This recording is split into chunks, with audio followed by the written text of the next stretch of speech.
বিসমিল্লাহির রহমানির রহিম। পরম করুণাময় ও অসীম দয়ালু আল্লাহর নামে শুরু। আলিফ লাম মিম রা তিলকা আয়াতুল কিতাব والذي أنزل إليك من ربك الحق ولكن أكثر الناس لا يؤمنون আলিফ লাম মিম রা এগুলো কিতাবের আয়াত। যা কিছু আপনার পালনকর্তার পক্ষ থেকে অবতীর্ণ হয়েছে তা সত্য, কিন্তু অধিকাংশ মানুষ এতে বিশ্বাস করে না। الله الذي رفع السماوات بغير عمد ترونها ثم استوى على العرش وسخر الشمس والقمر كل يجري لأجل مسمى يدبر الأمر يفصل الآيات لعلكم بلقاء ربكم توقنون আল্লাহ যিনি ঊর্ধ্বদেশে স্থাপন করেছেন আকাশ মণ্ডলীকে স্তম্ভ ব্যতীত, তোমরা সেগুলো দেখো। অতঃপর তিনি আরশের উপর অধিষ্ঠিত হয়েছেন এবং সূর্য ও চন্দ্রকে কর্মে নিয়োজিত করেছেন। প্রত্যেকে নির্দিষ্ট সময় মোতাবেক আবর্তন করে। তিনি সকল বিষয় পরিচালনা করেন, নিদর্শনসমূহ প্রকাশ করেন, যাতে তোমরা স্বীয় পালনকর্তার সাথে সাক্ষাৎ সম্বন্ধে নিশ্চিত বিশ্বাসী হও। وهو الذي مد الأرض وجعل فيها رواسي وأنهارا ومن كل الثمرات جعل فيها زوجين اثنين يغشي الليل النهار إن في ذلك لآيات لقوم يتفكرون তিনি ভূমণ্ডলকে বিস্তৃত করেছেন এবং তাতে পাহাড় পর্বত ও নদ নদী সৃষ্টি করেছেন এবং প্রত্যেক ফলের মধ্যে দু প্রকার সৃষ্টি করে রেখেছেন। তিনি দিনকে রাত্রি দ্বারা আবৃত করেন, এতে তাদের জন্য নিদর্শন রয়েছে যারা চিন্তা করে। وفي الأرض قطع متجاورات وجنات من أعناب وزرع ونخيل صنوان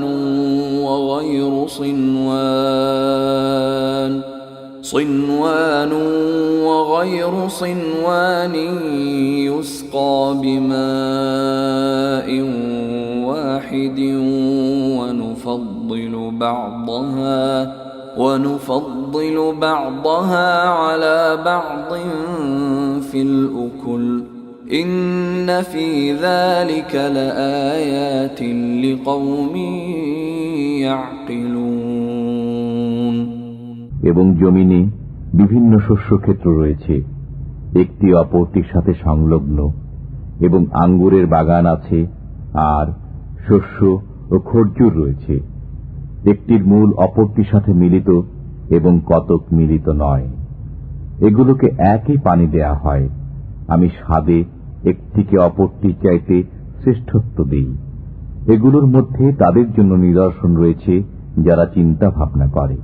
وَإِن تَعْجَبْ فَعَجَبٌ قَوْلُهُمْ أَإِذَا كُنَّا تُرَابًا أَإِنَّا لَفِي خَلْقٍ جَدِيدٍ أُولَئِكَ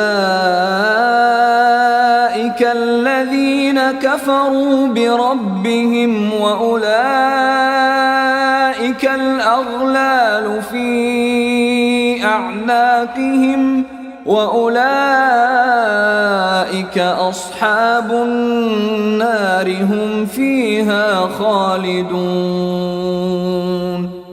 যদি আপনি বিস্ময়ের বিষয় চান, তবে তাদের একথা বিস্ময়কর যে আমরা যখন মৃত্তিকা হয়ে যাব তখনও কি নতুনভাবে সৃজিত হব? এরাই স্বীয় পালনকর্তার সত্তায় অবিশ্বাসী হয়ে গেছে। এদের গর্দানেই লৌহ শৃঙ্খল পড়বে এবং এরাই দোজখী, এরা তাতে চিরকাল থাকবে। وَيَسْتَعْجِلُونَكَ بِالسَّيِّئَةِ قَبْلَ الْحَسَنَةِ وَقَدْ خَلَتْ مِنْ قَبْلِهِمُ الْمَثُلَاتُ وَإِنَّ رَبَّكَ لَذُو مَغْفِرَةٍ لِلنَّاسِ عَلَى ظُلْمِهِمْ وَإِنَّ رَبَّكَ لَشَدِيدُ الْعِقَابِ। এরা আপনার কাছে মঙ্গলের পরিবর্তে দ্রুত অমঙ্গল কামনা করে। তাদের পূর্বে অনুরূপ অনেক শাস্তিপ্রাপ্ত জনগোষ্ঠী অতিক্রান্ত হয়েছে। আপনার পালনকর্তা মানুষকে তাদের অন্যায় সত্ত্বেও ক্ষমা করেন এবং আপনার পালনকর্তা কঠিন শাস্তিদাতাও বটে। وَيَقُولُ الَّذِينَ كَفَرُوا لَوْلَا أُنْزِلَ عَلَيْهِ آيَةٌ مِّن رَّبِّهِ إِنَّمَا أَنْتَ مُنذِرٌ وَلِكُلِّ قَوْمٍ هَادٍ। কাফেররা বলে, তার প্রতি তার পালনকর্তার পক্ষ থেকে কোন নিদর্শন অবতীর্ণ হল না কেন? আপনার কাজ তো ভয় প্রদর্শন করাই এবং প্রত্যেক সম্প্রদায়ের জন্য পথপ্রদর্শক হয়েছে। আল্লাহু ইয়া'লামু মা তাহমিলু কুল্লু উনসা ওয়া মা তাগীদুল আরহামু ওয়া মা তাজদাদ ওয়া কুল্লু শাইইন 'ইনদাহু বিমিকদার। আল্লাহ জানেন প্রত্যেক নারী যা গর্ভধারণ করে এবং গর্ভাশয়ে যা সংকুচিত ও বর্ধিত হয়, এবং তার কাছে প্রত্যেক বস্তুরই একটা পরিমাণ রয়েছে। আলিমুল গায়বি ওয়াশ শাহাদাতিল কাবীরুল মুতাআল। তিনি সকল গোপন ও প্রকাশ্য বিষয় অবগত, মহত্তম, সর্বোচ্চ মর্যাদাবান। সাওয়াউম মিনকুম মান আসাররাল কওলা ওয়া মান জাহারা বিহি ওয়া মান হুয়া মুস্তাখফিন বিল-লাইল ومن هو مستخف بالليل وسارب بالنهار। তোমাদের মধ্যে কেউ গোপনে কথা বলুক বা তা সশব্দে প্রকাশ করুক, রাতের অন্ধকারে সে আত্মগোপন করুক বা প্রকাশ্য দিবালোকে বিচরণ করুক, সবাই তার নিকট সমান। লাহু মুআক্কিবাতুম মিন বাইনি ইয়াদাইহি ওয়া মিন খালফিহি ইয়াহফাযুনাহু মিন আমরিল্লাহ ইন্নাল্লাহা লা ইউগায়্যিরু মা বিকওমিন হাত্তা ইউগায়্যিরু মা বিআনফুসিহিম وَإِذَا أَرَادَ اللَّهُ بِقَوْمٍ سُوءًا فَلَا مَرَدَّ لَهُ وَمَا لَهُم مِّن دُونِهِ مِن وَالٍ। তার পক্ষ থেকে অনুসরণকারী রয়েছে তাদের অগ্রে এবং পশ্চাতে। আল্লাহর নির্দেশে তারা ওদের হেফাজত করে। আল্লাহ কোন জাতির অবস্থা পরিবর্তন করেন না যে পর্যন্ত তারা তাদের নিজেদের অবস্থা পরিবর্তন না করে। আল্লাহ যখন কোন জাতির উপর বিপদ চান তখন তা রদ হওয়ার নয়, এবং তিনি ব্যতীত তাদের কোনো সাহায্যকারী নেই। হুয়াল্লাযী ইউরীকুমুল বারকা খাওফান ওয়া তামআন ওয়া ইউনশিউস সাহাবাস সিকাল। তিনি তোমাদেরকে বিদ্যুৎ দেখান ভয়ের জন্য এবং আশার জন্য, এবং উত্থিত করেন ঘন মেঘমালা। وَيُسَبِّحُ الرَّعْدُ بِحَمْدِهِ وَالْمَلَائِكَةُ مِنْ خِيفَتِهِ وَيُرْسِلُ الصَّوَاعِقَ ويرسل الصواعق فيصيب بها من يشاء وهم يجادلون في الله وهو شديد المحال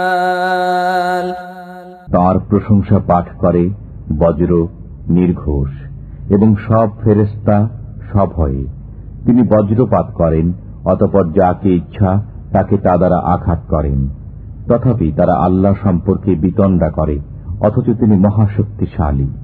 লাহু দাওয়াতুল হক والذين يدعون من دونه لا يستجيبون لهم بشيء إلا كباسط كفيه إلى الماء ليبلغ فاه وما هو ببالغه وما دعاء الكافرين إلا في ضلال সত্যের আহ্বান একমাত্র তারই, এবং তাকে ছাড়া যাদেরকে ডাকে তারা তাদের কোনো কাজে আসে। ওদের দৃষ্টান্ত সেরূপ, যেমন কেউ দুহাত পানির দিকে প্রসারিত করে যাতে পানি তার মুখে পৌঁছে যায়, অথচ পানি কোনো সময় পৌঁছবে না।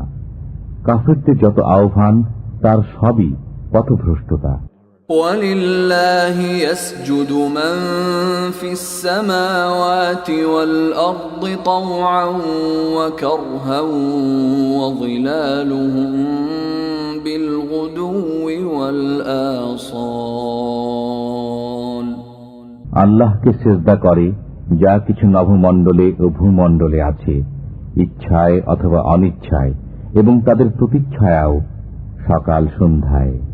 قل من رب السماوات والأرض قل الله قل أفاتخذتم من دونه أولياء لا يملكون لأنفسهم نفعا ولا ضرا قل هل يستوي الأعمى والبصير أم هل تستوي الظلمات والنور أم جعلوا لله شركاء خلقوا كخلقه فتشابه الخلق عليهم قل الله خالق كل شيء وهو الواحد القهار জিজ্ঞেস করুন, নভমণ্ডল ও ভূমণ্ডলের পালনকর্তা কে? বলে দিন, আল্লাহ। বলুন, তবে কি তোমরা আল্লাহ ব্যতীত এমন অভিভাবক স্থির করেছ যারা নিজেদের ভালো মন্দেরও মালিক নয়? বলুন, অন্ধ ও চক্ষুষ্মান কি সমান হয়, অথবা কোথাও কি অন্ধকার ও আলো সমান হয়? তবে কি তারা আল্লাহর জন্য এমন অংশীদার স্থির করেছে যে তারা কিছু সৃষ্টি করেছে যেমন সৃষ্টি করেছেন আল্লাহ, অতঃপর তাদের সৃষ্টি এরূপ বিভ্রান্তি ঘটিয়েছে? বলুন, আল্লাহ প্রত্যেক বস্তু স্রষ্টা এবং তিনি একক পরাক্রমশালী। أنزل من السماء ماء فسالت أودية بقدرها فاحتمل السيل زبدا رابيا ومما يوقدون عليه في النار ابتغاء حلية أو متاع زبد مثله كذلك يضرب الله الحق والباطل فأما الزبد فيذهب جفاء وأما ما ينفع الناس فيمكث في الأرض كذلك يضرب الله الأمثال তিনি আকাশ থেকে পানি বর্ষণ করেন, অতঃপর স্রোতধারা প্রবাহিত হতে থাকে নিজ নিজ পরিমাণ অনুযায়ী। অতঃপর স্রোতধারা স্ফীত ফেনারাশি উপরে নিয়ে আসে, এবং অলঙ্কার অথবা তৈজসপত্রের জন্য যে বস্তুকে আগুনে উত্তপ্ত করে তাতেও তেমনি ফেনারাশি থাকে। এমনিভাবে আল্লাহ সত্য ও অসত্যের দৃষ্টান্ত প্রদান করেন। অতএব ফেনা তো শুকিয়ে খতম হয়ে যায়, এবং যা মানুষের উপকারে আসে তা জমিতে অবশিষ্ট থাকে। আল্লাহ এমনিভাবে দৃষ্টান্তসমূহ বর্ণনা করেন। للذين استجابوا لربهم الحسنى والذين لم يستجيبوا له لو أن لهم ما في الأرض جميعا ومثله معه لافتدوا به أولئك لهم سوء الحساب ومأواهم جهنم وبئس المهاد। যারা পালনকর্তার আদেশ পালন করে তাদের জন্য উত্তম প্রতিদান রয়েছে, এবং যারা আদেশ পালন করে না, যদি তাদের কাছে জগতে সবকিছু থাকে এবং তার সাথে তার সমপরিমাণ আরও থাকে, তবে সবই নিজেদের মুক্তিপণ স্বরূপ দিয়ে দিবে। তাদের জন্য রয়েছে কঠোর হিসাব, তাদের আবাস হবে জাহান্নাম, সেটা কতই না নিকৃষ্ট অবস্থান। أفمن يعلم أنما أنزل إليك من ربك الحق كمن هو أعمى إنما يتذكر أولو الألباب। যে ব্যক্তি জানে যে যা কিছু পালনকর্তার পক্ষ থেকে আপনার প্রতি অবতীর্ণ হয়েছে তা সত্য, সে কি ওই ব্যক্তি সমান যে অন্ধ? তারাই বোঝে যারা বোধ শক্তি সম্পন্ন। الذين يوفون بعهد الله ولا ينقضون الميثاق। ইহারা এমন লোক যারা আল্লাহর প্রতিশ্রুতি পূর্ণ করে এবং অঙ্গীকার ভঙ্গ করে না। والذين يصلون ما أمر الله به أن يوصل ويخشون ربهم ويخافون سوء الحساب। এবং যারা বজায় রাখে ওই সম্পর্ক যা বজায় রাখতে আল্লাহ আদেশ দিয়েছেন, এবং স্বীয় পালনকর্তাকে ভয় করে এবং কঠোর হিসাবের আশঙ্কা রাখে। والذين صبروا ابتغاء وجه ربهم وأقاموا الصلاة وأنفقوا مما رزقناهم سرا وعلانية ويدرؤون بالحسنة السيئة أولئك لهم عقبى الدار। এবং যারা স্বীয় পালনকর্তার সন্তুষ্টির জন্য সবর করে, নামাজ প্রতিষ্ঠা করে, আর আমি তাদেরকে যা দিয়েছি তা থেকে গোপনে ও প্রকাশ্যে ব্যয় করে, এবং যারা মন্দের বিপরীতে ভালো করে, তাদের জন্য রয়েছে পরকালের গৃহ। جنات عدن يدخلونها ومن صلح من آبائهم وأزواجهم وذرياتهم والملائكة يدخلون عليهم من كل باب। তা হচ্ছে বসবাসের বাগান, তাতে তারা প্রবেশ করবে এবং তাদের সৎকর্মশীল বাপ দাদা, স্বামী স্ত্রী ও সন্তানেরা। ফেরেশতারা তাদের কাছে আসবে প্রত্যেক দরজা দিয়ে। সালামুন আলাইকুম বিমা সাবারতুম ফানি'মা উকবাদ-দার। বলবে, তোমাদের সবরের কারণে তোমাদের উপর শান্তি বর্ষিত হোক, আর তোমাদের এ পরিণাম গৃহ কতই না চমৎকার। والذين ينقضون عهد الله من بعد ميثاقه ويقطعون ما أمر الله به أن يوصل ويفسدون في الأرض أولئك لهم اللعنة ولهم سوء الدار। এবং যারা আল্লাহর অঙ্গীকারকে দৃঢ় ও পাকাপোক্ত করার পর তা ভঙ্গ করে, আল্লাহ যে সম্পর্ক বজায় রাখতে আদেশ করেছেন তা ছিন্ন করে এবং পৃথিবীতে অশান্তি সৃষ্টি করে, ওরা ওই সমস্ত লোক যাদের জন্য রয়েছে অভিসম্পাত এবং ওদের জন্য রয়েছে কঠিন আযাব। الله يبسط الرزق لمن يشاء ويقدر وفرحوا بالحياة الدنيا وما الحياة الدنيا في الآخرة إلا متاع। আল্লাহ যার জন্য ইচ্ছা রুজি প্রশস্ত করেন এবং সংকুচিত করেন, তারা পার্থিব জীবনের প্রতি মুগ্ধ। পার্থিব জীবন পরকালের সামনে অতি সামান্য সম্পদ বই নয়। ويقول الذين كفروا لولا أنزل عليه آية من ربه قل إن الله يضل من يشاء ويهدي إليه من أناب। কাফেররা বলে, তাঁর প্রতি তাঁর পালনকর্তার পক্ষ থেকে কোন নিদর্শন কেন অবতীর্ণ হল না?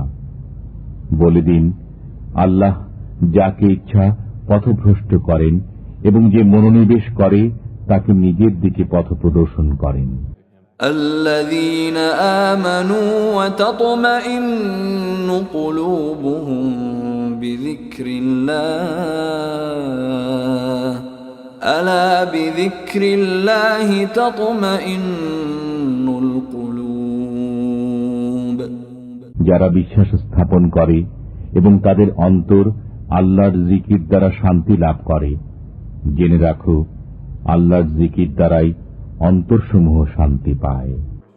الذين آمنوا وعملوا الصالحات طوبى لهم وحسن مآب। যারা বিশ্বাস স্থাপন করে এবং সৎকর্ম সম্পাদন করে তাদের জন্য রয়েছে সুসংবাদ এবং মনোরম প্রত্যাবর্তন স্থল। كذلك أرسلناك في أمة قد خلت من قبلها أمم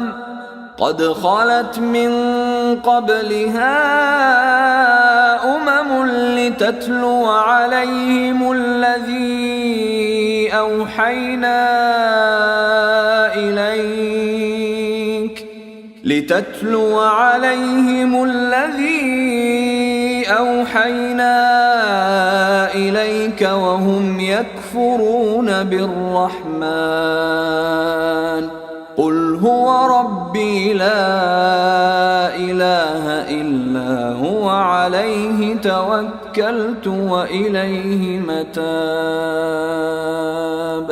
এমনি ভাবে আমি আপনাকে একটি উম্মতের মধ্যে প্রেরণ করেছি, তাদের পূর্বে অনেক উম্মত অতিক্রান্ত হয়েছে, যাতে আপনি তাদেরকে ওই নির্দেশ শুনিয়ে দেন যা আমি আপনার কাছে প্রেরণ করেছি। তথাপি তারা দয়াময়কে অস্বীকার করে। বলুন, তিনি আমার পালনকর্তা, তিনি ব্যতীত কারো উপাসনা নাই। আমি তাঁর উপরই ভরসা করেছি এবং তাঁর দিকেই আমার প্রত্যাবর্তন। ولو أن قرآنا سيرت به الجبال أو قطعت به الأرض أو كلم به الموتى بل لله الأمر جميعا أفلم ييأس الذين آمنوا أن لو يشاء الله لهدى الناس جميعا ولا يزال الذين كفروا تصيبهم بما صنعوا قارعة أو تحل قريبا من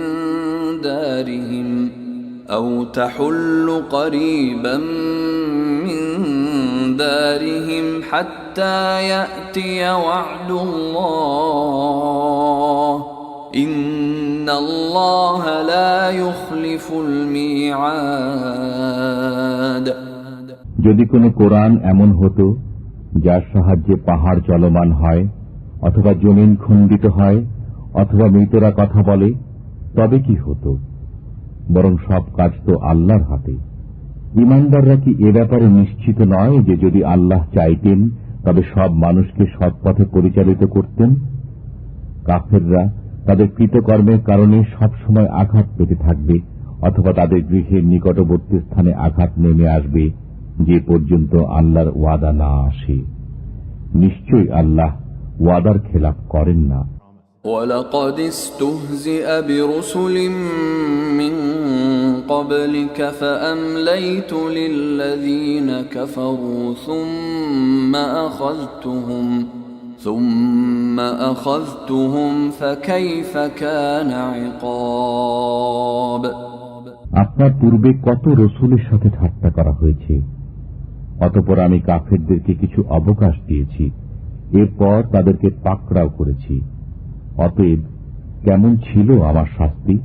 أَفَمَنْ هُوَ قَائِمٌ عَلَى كُلِّ نَفْسٍ بِمَا كَسَبَتْ وَجَعَلُوا لِلَّهِ شُرَكَاءَ قُلْ سَمُّوهُمْ أَمْ تُنَبِّئُونَهُ بِمَا لَا يَعْلَمُ فِي الْأَرْضِ أَمْ بِظَاهِرٍ مِّنَ الْقَوْلِ بَلْ زُيِّنَ لِلَّذِينَ كَفَرُوا مَكْرُهُمْ وَصُدُّوا عَنِ السَّبِيلِ وَمَن يُضْلِلِ اللَّهُ فَمَا لَهُ مِنْ هَادٍ। ওরা প্রত্যেকে কি মাথার উপর স্বস্বকৃত কর্ম নিয়ে দণ্ডায়মান নয় এবং তারা আল্লাহর জন্য অংশীদার সাব্যস্ত করে? বলুন, নাম বলো অথবা খবর দাও পৃথিবীর এমন কিছু জিনিস সম্পর্কে যা তিনি জানেন না, অথবা অসার কথাবার্তা বলছ? বরং সুশোভিত করা হয়েছে কাফেরদের জন্য তাদের প্রতারণাকে এবং তাদেরকে সৎপথ থেকে বাধা দান করা হয়েছে। আল্লাহ যাকে পথভ্রষ্ট করেন তার জন্য কোনো পথপ্রদর্শক নেই। لهم عذاب في الحياة الدنيا ولعذاب الآخرة أشق وما لهم من الله من واق। দুনিয়ার জীবনে এদের জন্য রয়েছে আযাব এবং অতি অবশ্য আখিরাতের জীবন কঠোরতম। আল্লাহর কবল থেকে তাদের কোনো রক্ষাকারী নেই। مثل الجنة التي وعد المتقون تجري من تحتها الأنهار أكلها دائم وظلها تلك عقبى الذين اتقوا وعقبى الكافرين النار। পরহেজগারদের জন্য প্রতিশ্রুত জান্নাতের অবস্থা এই যে তার নিম্নে নির্ঝরণী সমূহ প্রবাহিত হয়, তার ফলসমূহ চিরস্থায়ী এবং ছায়াও। এটা তাদের প্রতিদান যারা সাবধান হয়েছে, এবং কাফেরদের প্রতিফল অগ্নি। والذين آتيناهم الكتاب يفرحون بما أنزل إليك ومن الأحزاب من ينكر بعضه قل إنما أمرت أن أعبد الله ولا أشرك به إليه أدعو وإليه مآب। এবং যাদেরকে আমি গ্রন্থ দিয়েছি তারা আপনার প্রতি যা অবতীর্ণ হয়েছে তার জন্য আনন্দিত হয়, এবং কোন কোন দল এর কোন কোন বিষয় অস্বীকার করে। বলুন, আমাকে এরূপ আদেশই দেয়া হয়েছে যে আমি আল্লাহর ইবাদত করি এবং তার সাথে অংশীদার না করি।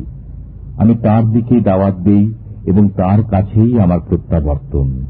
وكذلك أنزلناه حكما عربيا ولئن اتبعت أهواءهم بعدما جاءك من العلم ما لك من الله من ولي ولا واق এমনি ভাবেই আমি এ কোরআনকে আরবি ভাষায় নির্দেশ রূপে অবতারণ করেছি। যদি আপনি তাদের প্রবৃত্তির অনুসরণ করেন আপনার কাছে জ্ঞান পৌঁছার পর, তবে আল্লাহর কবল থেকে আপনার না কোনো সাহায্যকারী আছে এবং না কোনো রক্ষাকারী। وَلَقَدْ أَرْسَلْنَا رُسُلًا مِّن قَبْلِكَ وَجَعَلْنَا لَهُمْ أَزْوَاجًا وَذُرِّيَّةً وَمَا كَانَ لِرَسُولٍ أَن يَأْتِيَ بِآيَةٍ إِلَّا بِإِذْنِ اللَّهِ لِكُلِّ أَجَلٍ كِتَابٌ আপনার পূর্বে আমি অনেক রসুল প্রেরণ করেছি এবং তাদেরকে পত্নী ও সন্তান সন্ততি দিয়েছি। কোন রসুলের এমন সাধ্য ছিল না যে আল্লাহর নির্দেশ ছাড়া কোন নিদর্শন উপস্থিত করে। প্রত্যেকটি ওয়াদা লিখিত আছে। يمحو الله ما يشاء ويثبت وعنده أم الكتاب আল্লাহ যা ইচ্ছা মিটিয়ে দেন এবং বহাল রাখেন এবং মূল গ্রন্থ তাঁর কাছেই রয়েছে।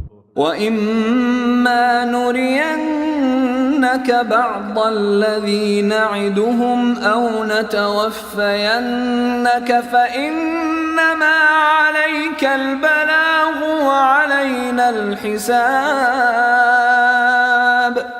আমি তাদের সাথে যে ওয়াদা করেছি তার কোনো একটি যদি আপনাকে দেখিয়ে দেই কিংবা আপনাকে উঠিয়ে নেই, তাতে কি?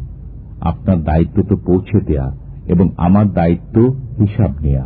أَوَلَمْ يَرَوْا أَنَّا نَأْتِي الْأَرْضَ نَنقُصُهَا مِنْ أَطْرَافِهَا وَاللَّهُ يَحْكُمُ لَا مُعَقِّبَ لِحُكْمِهِ وَهُوَ سَرِيعُ الْحِسَابِ তারা কি দেখে না যে আমি তাদের দেশকে চতুর্দিক থেকে সমানে সংকুচিত করে আসছি? আল্লাহ নির্দেশ দেন, তার নির্দেশকে পশ্চাতে নিক্ষেপকারী কেউ নেই। তিনি দ্রুত হিসাব গ্রহণ করেন। وَقَدْ مَكَرَ الَّذِينَ مِن قَبْلِهِمْ فَلِلَّهِ الْمَكْرُ جَمِيعًا يَعْلَمُ مَا تَكْسِبُ كُلُّ نَفْسٍ وَسَيَعْلَمُ الْكُفَّارُ لِمَنْ عُقْبَى الدَّارِ তাদের পূর্বে যারা ছিল তারা চক্রান্ত করেছে, আর সকল চক্রান্ত তো আল্লাহর হাতেই আছে। তিনি জানেন প্রত্যেক ব্যক্তি যা কিছু করে। কাফেররা জেনে নেবে যে পরজীবনের আবাসস্থল কাদের জন্য রয়েছে। وَيَقُولُ الَّذِينَ كَفَرُوا لَسْتَ مُرْسَلًا قُلْ كَفَى بِاللَّهِ شَهِيدًا بَيْنِي وَبَيْنَكُمْ وَمَنْ عِندَهُ عِلْمُ الْكِتَابِ কাফেররা বলে, আপনি প্রেরিত ব্যক্তি নন। বলে দিন, আমার ও তোমাদের মধ্যে প্রকৃষ্ট সাক্ষী হচ্ছেন আল্লাহ এবং ওই ব্যক্তি যার কাছে গ্রন্থের জ্ঞান আছে।